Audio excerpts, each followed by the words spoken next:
In a world far from the one they knew, the members of Fall Out Boy found themselves separated and lost. It had all started with the appearance of a mysterious evil queen who, for reasons they couldn't comprehend, had decided to scatter them across a strange, candy-colored realm. Each of them woke up in different places, and with different companions who were oddly familiar, yet impossible. Pete and Augustus. Pete once opened his eyes to the smell of chocolate. Thick, rich, and almost suffocating, it surrounded him. He blinked, trying to adjust to the sugary haze around him, and found himself in a vast room filled with chocolate fountains, rivers of cocoa, and candy mountains. Standing next to him, with a delighted grin smeared with chocolate, was Augustus Gloop. "Are you okay?" Pete asked, eyeing the boy who was greedily stuffing his face with candy. Augustus looked up, his round face sticky and blissful. "This is paradise," Augustus exclaimed, licking his fingers. "You are their new friend, yeah? Together we will feast." Pete, always up for an adventure, couldn't help but smirk. "I guess we're in this together then, buddy.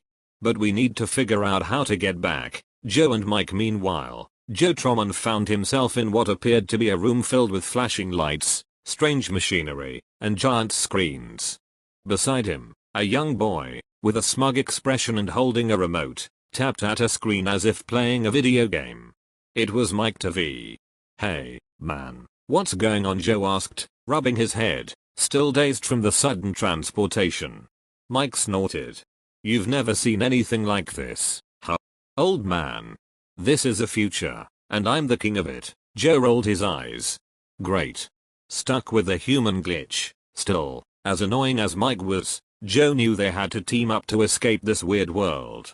He just hoped Mike's obsession with technology would be helpful. Eventually, Patrick and Veruca. Patrick Stump woke up to the sight of glittering chandeliers and marble floors. The air smelled faintly of perfume and riches. As he sat up, trying to get his bearings, a haughty voice spoke up beside him. "About time you woke up," said Veruca Salt, crossing her arms.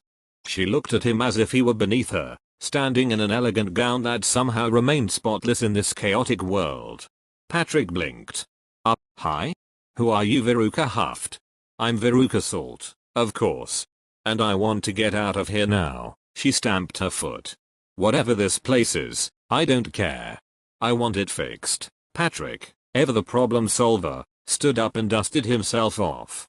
Alright, let's figure this out. No need to throw a tantrum." Veruca narrowed her eyes at him but stayed close, clearly realizing she would need him to find a way out. Andy and Violet. Andy Hurley, on the other hand, found himself in a strange field of colorful flowers. Everything smelled sweet, almost sickeningly so. He looked around and saw a girl blowing bubbles with her gum, her arms crossed as if bored. It was Violet Beauregarde. "Where are we?" Andy asked, taking in his surroundings. Violet blew a giant bubble before it popped with a loud snap. "Who knows? Some weird place, obviously. But I've been through weirder," Andy sighed, knowing this was going to be a long day. "Great. Just what I needed." Violet glanced at him. "Well, don't just stand there. If you want to get out of here, you're going to have to keep up."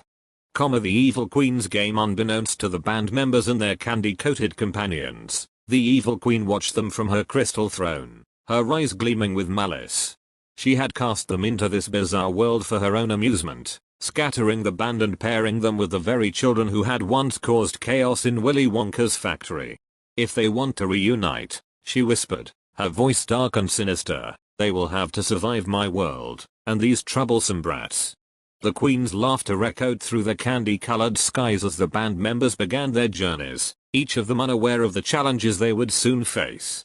But Fall Out Boy had been through worse, and together even apart they would find a way back to each other. It was only a matter of time before they would realize that their real strength wasn't in escaping this strange world, but in their friendship, and in their music. However, the golden ticket winners had their own agendas, and not all of them were eager to return to the lives they once knew. As the Evil Queen's plan unraveled, the band would have to navigate not only the traps she laid but also the desires of the children who had once longed for candy-coated glory. In the end, only one question remained: would the golden ticket winners help them escape, or would they stand in their way? Part 2. The game's big and the evil queen's laughter echoed in the distance, growing fainter as each band member found themselves drawn deeper into the strange world. Unbeknownst to them, she had already set her traps. The golden ticket winners might seem like allies, but each of them carried the darkness of their own past. It was going to be a battle of wits, survival, and candy-coated chaos. Pete and Augustus, the chocolate river. Pete and Augustus trudged along the chocolate river, the brown liquid flowing like molten gold. Augustus, of course, kept trying to wade in, desperate to drink his fill. Pete, on the other hand, was more concerned with finding his bandmates. So, Pete began, trying to make small talk. "You've been through this whole Wonka thing before, huh?" Augustus nodded, licking his fingers as he eyed the river. "Yeah, but this time, I will not be made their fool. I will drink as much as I've." And Pete grabbed his arm before he could dive in. "I don't think that's a good idea, man.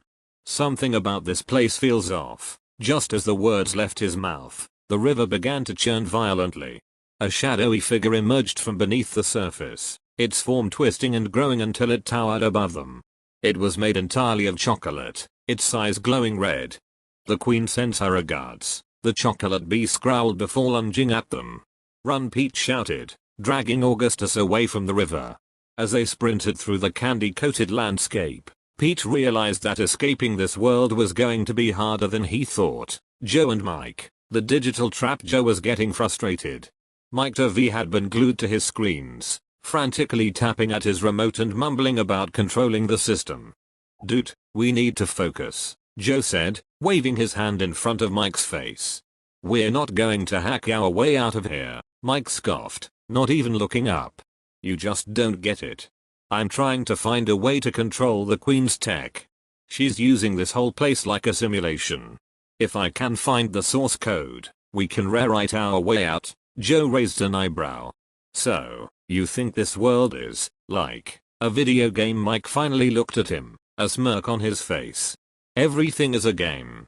And I'm the best player." Before Joe could respond, the screens around them flickered. The lights dimmed, and a robotic voice filled the air. "Player detected. Initiating lockdown." The room began to shift, walls closing in and laser beams firing from the ceiling. "You triggered something," Joe yelled as he dodged a laser. Mike's eyes widened. "Not me."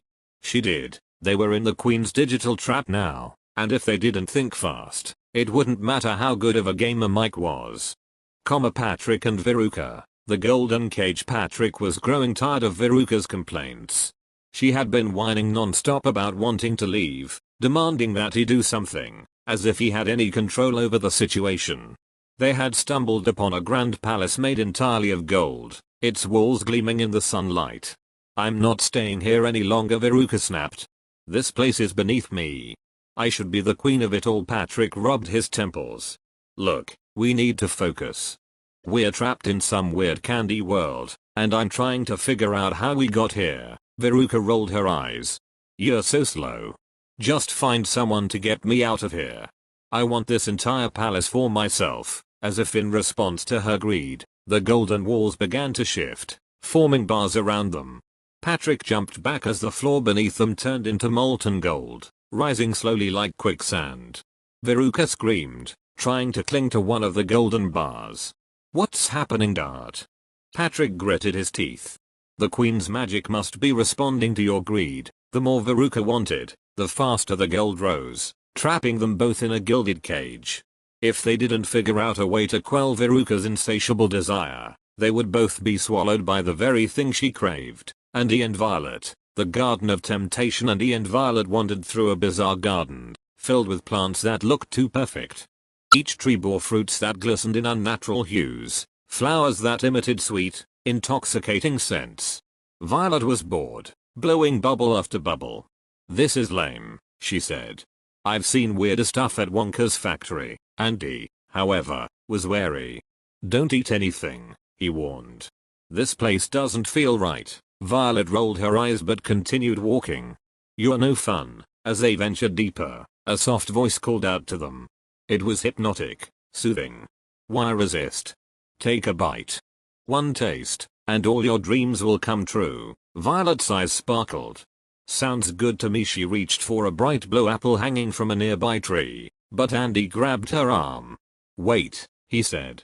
This is obviously a trap. Before Violet could argue, the plants around them began to move, creeping closer, their vines twisting like snakes. The voice turned sinister. You cannot leave until you indulge. The garden came alive, and Andy and Violet were suddenly surrounded by sentient plants that hungered for more than just sunlight. The queen's challenge high above, the evil queen watched the chaos unfold with a satisfied grin. Her traps were set, her magic strong, but she underestimated one thing: Fallout Boy's bond. Though separated and paired with the most troublesome of Wonka's golden ticket winners, each band member knew that they could only overcome this nightmare by reuniting. But the queen's world was designed to test not only their strength but the weaknesses of their companions. And as the queen prepared her final move, she whispered to herself, "Let's see if they can survive my ultimate challenge." The real game was just beginning. Part 3. The Queen's Labyrinth. The world around them continued to shift, but the members of Fallout Boy were starting to understand that each challenge was connected to the traits of their companions, and the evil queen was exploiting those weaknesses. Pete and Augustus. The sweetest temptation. Pete and Augustus managed to escape the chocolate river beast, but not without getting splattered with melted chocolate. They now stood before a massive wall of candy that stretched as far as the eye could see. "I will eat my way through," Augustus declared, charging toward the wall. Pete quickly blocked him, out of breath. "No, no. You've seen what happens when you go for the sweets here. It's another trap." Augustus glared, but Pete could see the hunger in his eyes. The kid wasn't just fighting monsters, he was fighting his own desire. And Pete knew this battle wasn't just physical, it was psychological. "Look," Pete said, trying to calm Augustus, "if we get out of here, there will be more chocolate than you could ever eat. But we have to stay focused, man." For a moment, it seemed like Augustus might listen. But as the candy wall shimmered with sweet allure, his eyes glazed over, and he lunged forward. Just as his fingers touched the candy, the ground beneath them opened up, pulling both of them into a pit lined with hard caramel spikes. Pete grabbed hold of a ledge, pulling Augustus up just in time. "Told you," Pete muttered, sweating. Augustus looked shaken, and for the first time, he hesitated. Maybe you are right." They climbed out of the pit, knowing that the only way to survive was to resist what they wanted most. Joe and Mike, the digital escape. The lasers in the room moved faster and faster, forcing Joe and Mike to take cover behind large consoles. "There's got to be a way out of here," Joe shouted, dodging another beam. Mike was typing furiously on a handheld device, eyes narrowed in concentration. "I'm working on it. I found the Queen's network. She's using this whole world like a VR simulation, but it's rigged. No cheat codes." Joe peeked over the console and saw something new: a countdown clock on the screen. "What's that?" Mike froze. "Oh no. She's resetting the system. We'll be trapped here if I can't override it." Joe's heart pounded as the clock ticked down. "How do we stop it?" Mike's fingers flew over the keys, beads of sweat forming on his brow. "We need to disrupt the signal, but that means one of us has to manually break into the core." "Where's the core?" Mike pointed to a glowing pillar in the center of the room, surrounded by lasers and dangerous traps. Joe sighed. Of course it had to be him. "All right, cover me." Without hesitation, Joe sprinted toward the core, dodging lasers and vaulting over obstacles. He reached the pillar just as the clock reached its final seconds. "Now, Joe." "Hit the switch," Mike shouted. Joe slammed his hand down on a large button at the base of the core. The room flickered, the lasers died, and the countdown stopped. They were safe for now. Mike smirked. Not bad, for a guy who probably never touched a joystick in his life. Joe gave him a tired grin. "I play bass." "Same thing." Patrick and Veruca. The heart of greed. The golden cage continued to rise, trapping Patrick and Veruca inside. The molten gold beneath them crept higher, and Patrick could feel the heat rising. "Stop wanting everything," Patrick shouted at Veruca, his voice tinged with frustration. Veruca stamped her foot, her anger only fueling the trap. "I deserve everything.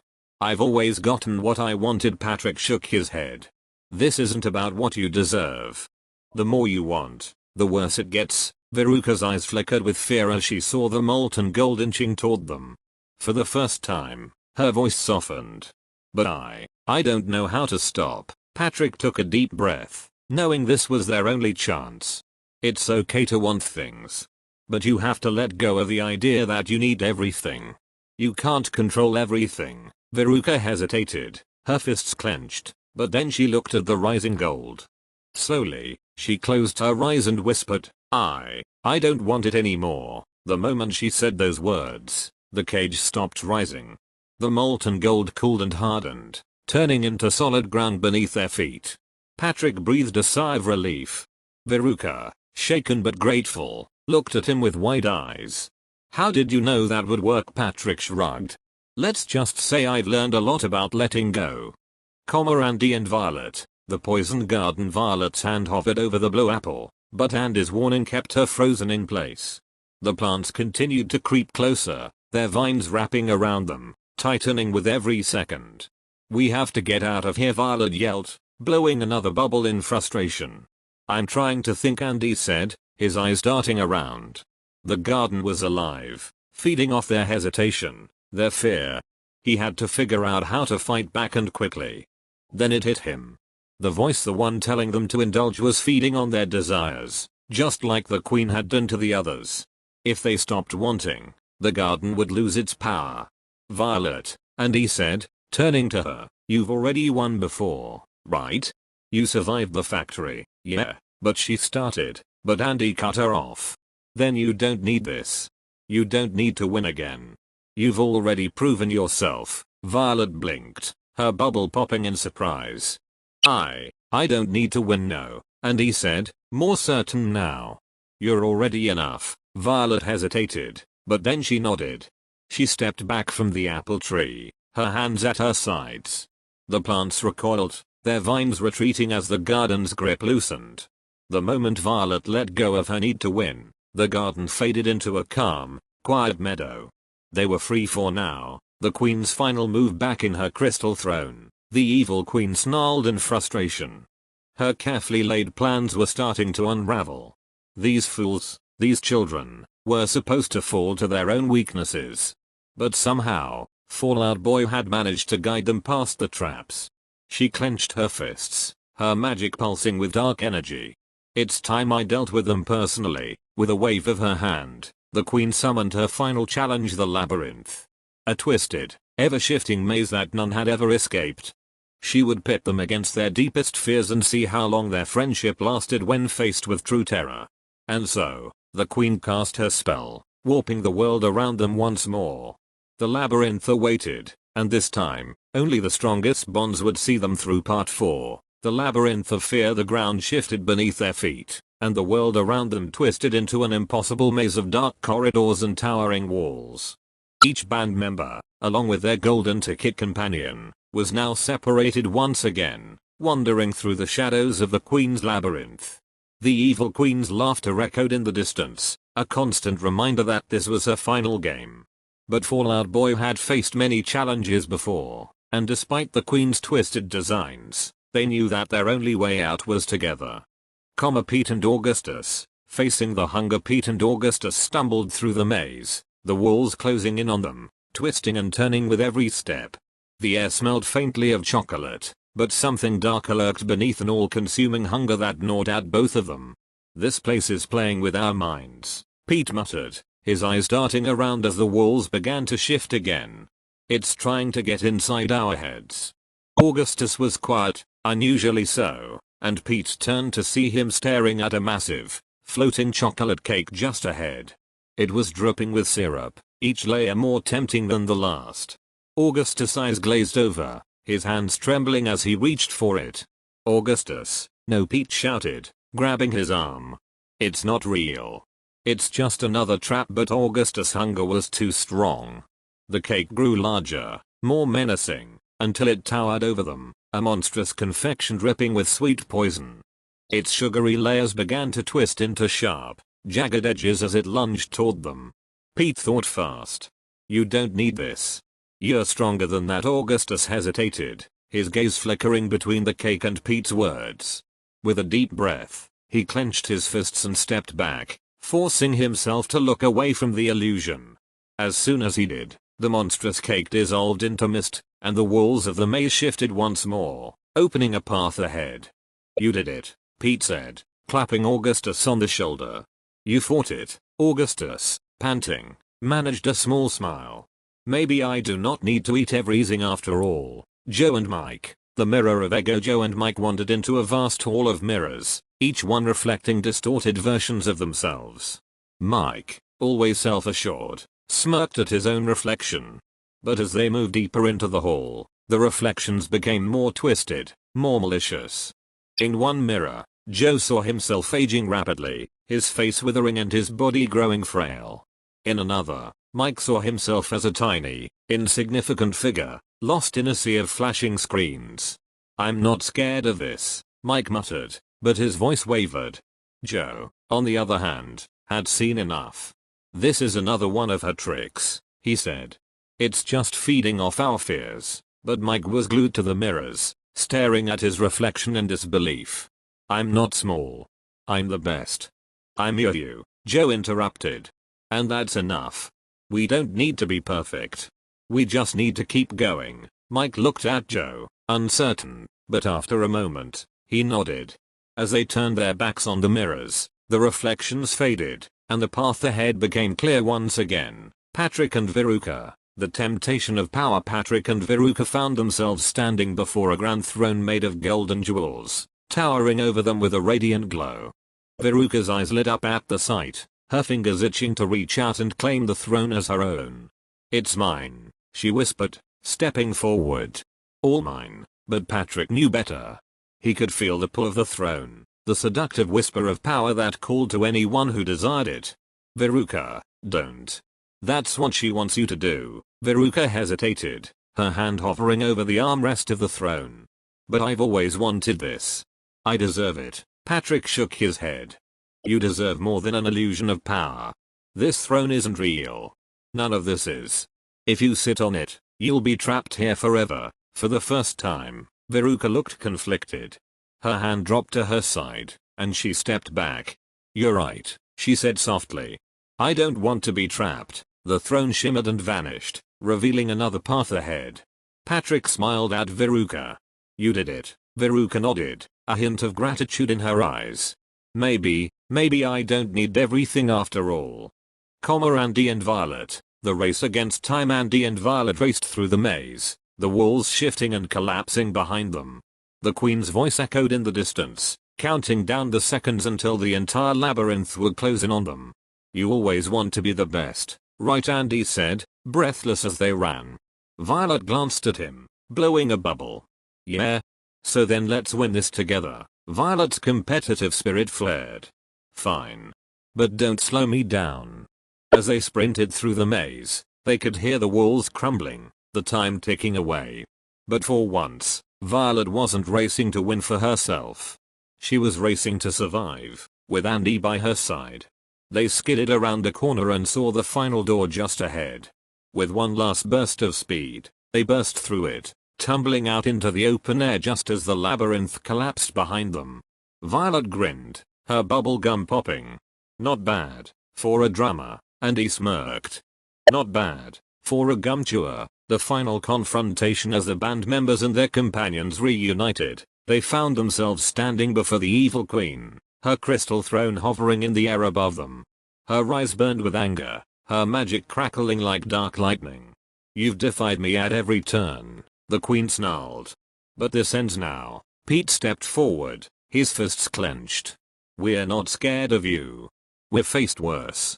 The queen raised her hand, summoning the full force of her magic, but as she prepared to strike, something happened. The golden ticket winners, standing side by side with Fallout Boy, stepped forward. "We're not afraid of you either," Veruca said, her voice steady. "We don't want your power," Mike added. "We don't need your candy," Augustus said. "We're better than your games," Violet finished. The queen's magic faltered. She hadn't expected this, a unity between the band and the children who had once been consumed by greed and desire. The power of friendship and teamwork weakened her hold on the world. Patrick raised his hand, his voice calm but firm. You're done, Queen. You can't control us anymore. With a final scream of frustration, the Queen's magic shattered. Her throne crumbled, and the labyrinth dissolved into nothingness. The dark world she had created faded away, and the band members, along with their companions, found themselves standing in the real world once more. The end of the journey. Fallout Boy and the golden ticket winners stood together, free from the Queen's twisted games. The sun was shining, the air was fresh, and the evil Queen was no more. Is it really over? Joe asked, looking around. Pete smiled. Yeah, I think it is. Veruca glanced at Patrick, her usual arrogance gone. Thanks for everything. Patrick gave her a small smile. No problem. We all made it out together. As the group began to walk away, the golden ticket winners knew they had learned something from their journey.